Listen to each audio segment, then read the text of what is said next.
Set out on a hike with his two young sons here Saturday. It was close to 60 degrees here near Centerville, but while they were out, the temperature dropped and the heavy rain fell. The Reynolds County Sheriff tells us David Decaro and his 8 and 10-year-old sons left their mother and 3 siblings behind and set out from the Brushy Creek Lodge around 10:30 a.m. Saturday. They only had on lightweight pullovers and sweaters, says the sheriff, for their hike on the Ozark Trail. About 6 miles and 3.5 hours later, a retired police officer spotted the 3 where they were turning around to head back to the lodge and offered them a ride. The sheriff says they were already wet at that point, but the father declined the offer. When they didn't return, lodge workers reported them missing. The Sheriff's Department, Fire Department, forestry workers, lodge employees, and other civilian volunteers here in town searched for them until after midnight, when rising water from the heavy rains made the trails impassable in several spots.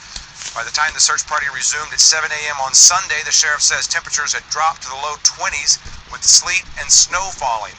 Around 9:30 a.m., they found all 3 along the trail deceased. The sheriff says sometimes children have a better chance of surviving hypothermia, and for that reason, volunteers took turns giving the children CPR for 4 hours.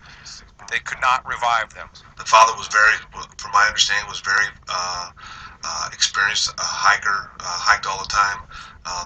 The wife told me that there has been times when he's been out, that he's had to hunker down overnight and then start up the next day because of certain situations. We're in the middle of the national forest down here at the northern part.